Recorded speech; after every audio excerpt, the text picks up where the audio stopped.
In conjunction with the launch of Paramount Plus, more information about the future of Star Trek was made available.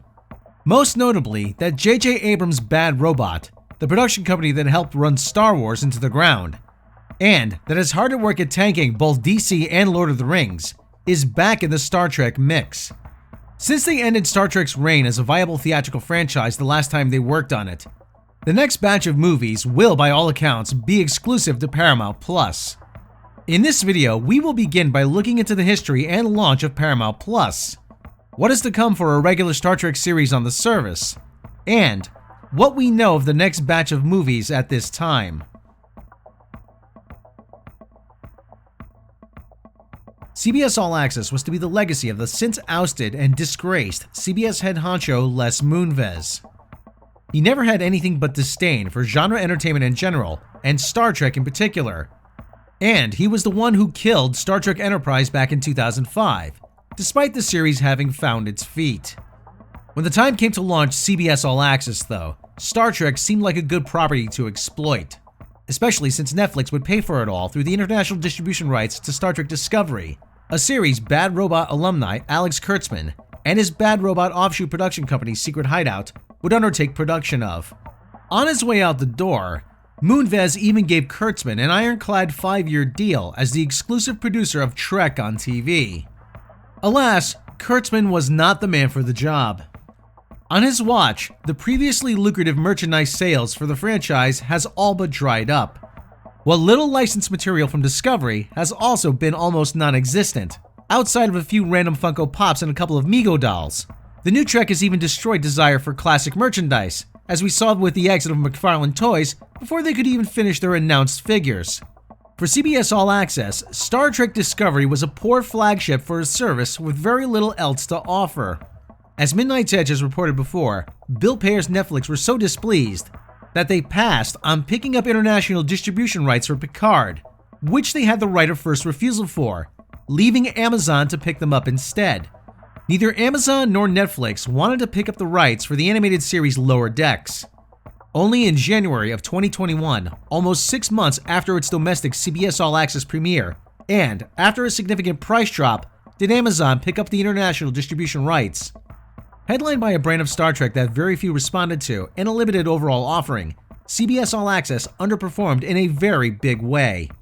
The fledgling streamer topped out at around 18 million subscribers at its height, and at no time would CBS release numbers that were separated from their Showtime subscribers, which was already 4 million strong when CBS All Access was launched, which in turn was only up slightly from the previous year's 10 million base, a base that included Showtime OTT numbers.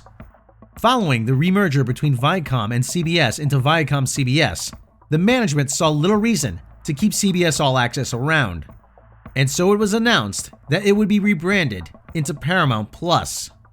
Functionally though, CBS All Access was discontinued and replaced by a new service that would feature the content that was on CBS All Access and the Paramount Library. On March 4th of 2021, Paramount Plus was launched in an already crowded and highly competitive streaming market. In order to stand a chance, Paramount Plus needs content.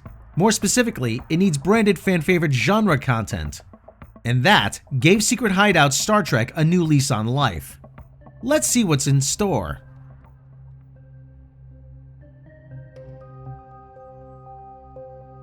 In our previous Star Trek Discovery coverage, we reported that we had heard from our sources. So both then and now, none of this can be independently verified beyond what there is on screen. So do take all of this with a grain of salt and treat as rumor that Netflix had had enough and were out of the Star Trek game. Note that we never said that this meant the series was cancelled, but that without Netflix there to pick up a substantial part of the tab, finding alternative funding would be a challenge. The production team learned of Netflix reportedly dropping out from Season 4 while Season 3 was in post-production. As a result, nearly all Season 4 foreshadowing was cut, and reshoots were made to replace the original cliffhanger ending with a makeshift series finale.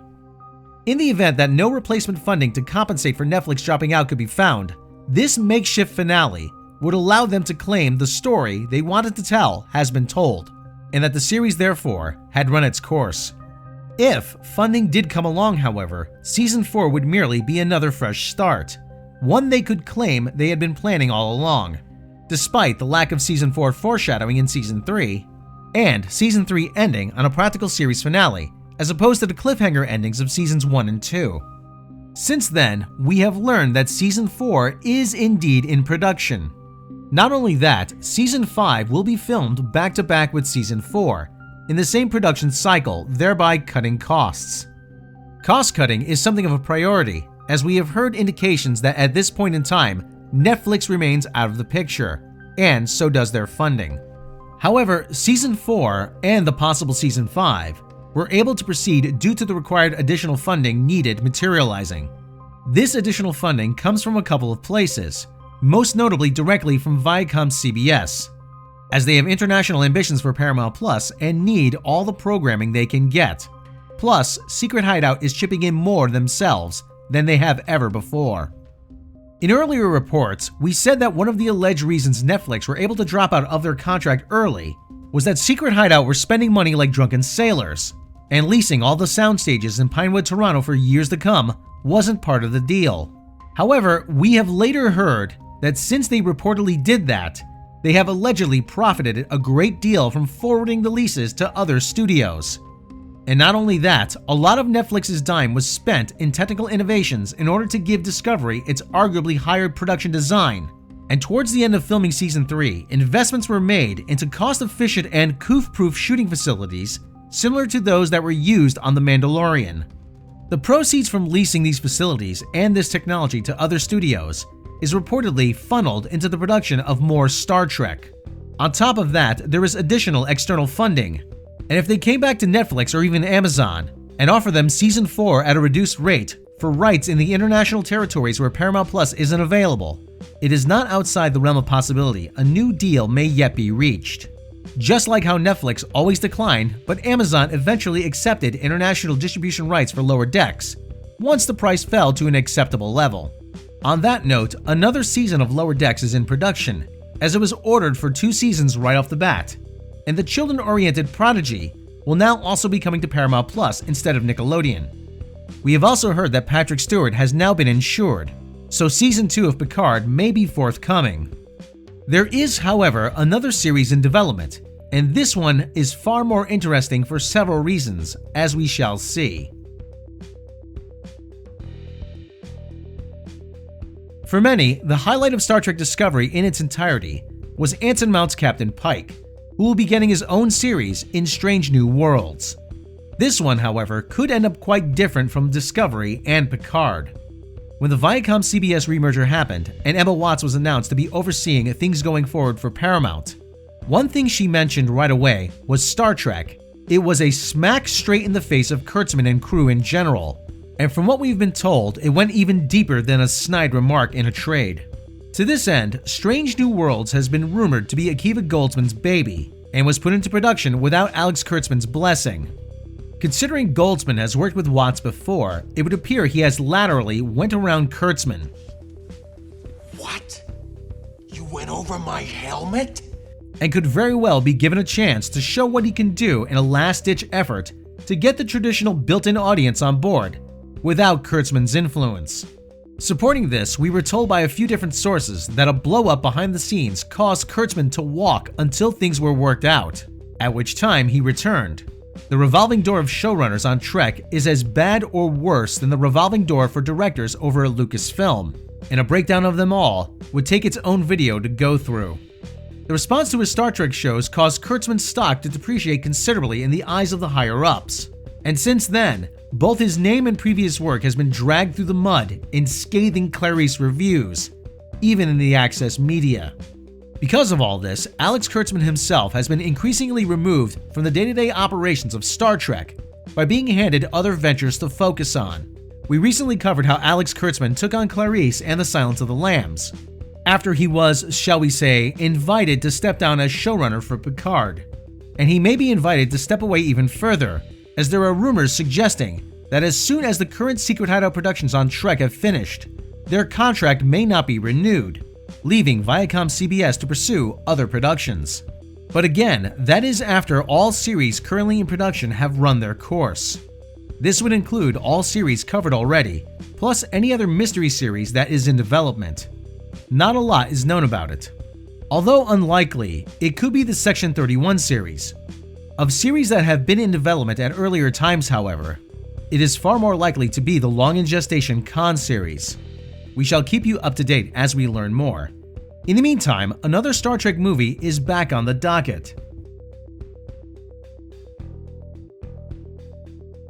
On March 4th, Deadline Hollywood broke the scoop that Kalinda Vasquez, a writer on Star Trek Discovery, had been set by Paramount to script an original Star Trek movie, which would be produced by Bad Robot. Bad Robot, of course, produced 3 Kelvin Timeline movies, but they never were able to secure the funding to make a 4th one, despite having announced multiple different iterations of it from several different filmmakers. The Deadline Hollywood piece states, Vasquez has written on Star Trek Discovery. An insider said this is a blind deal for an original movie that she hatched, one that expands her role in the Trek universe. However, longtime listeners will have seen such announcements before, and in light of all the earlier similarly announced Star Trek movies that never happened, is this one different? The answer to that is twofold. First of all, there is no official announcement from Paramount. Instead, this is a leak from named insiders, who are associated with either Secret Hideout or Bad Robot. Not that there is much difference. Every once in a while, and especially on occasions where Star Trek is more in the public eye, such as when a new season is about to be released, or when a service like Paramount Plus is launched, because this was dropped the same day as that, some kind of attempt at a Star Trek announcement typically follows. Earlier examples of this include at least 2 different iterations of a 4th Kelvin Timeline Star Trek movie, and a Section 31 series, and none of them have shown any sign of materializing. Historically, such leaks have either been about pushing the new season that is about to drop, or attracting investors to the movies advertised, which so far hasn't worked out. We stress so far because this is a different situation.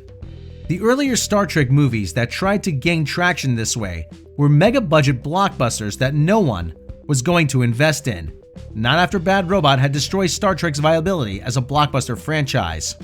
This is part of the reason why we have heard from our sources that the powers that be at ViacomCBS no longer view Star Trek as a theatrical franchise, but as a means to the end of pushing Paramount Plus, and that is regardless of this movie. On the topic of this movie, we have also heard the higher-ups have not signed off on it, and it can't be made until they do. If this movie can be made on the cheap, however, if it can cost little more than a few episodes of their current series and recycle sets, it is not a priori impossible that Paramount would accept it. If they were to do that, though, they would again lock themselves in with Bad Robot for several more years, whereas now they are free of them. Bad Robot can pitch and leak strategic announcements all they want. Paramount are under no obligation to follow through or even work with them. If they were to take on this project, that changes. In light of them already being tied in with Secret Hideout and reportedly wanting out of that, they may be reluctant to lock themselves in with Bad Robot as well. Let us know your thoughts on this in the comments. And don't forget to check out our Mixed Tee store, where you can get a Disco Sucks shirt, a classic Midnight's Edge shirt, or our latest sensation, a limited edition shirt from Not Some Kid. Link in the description.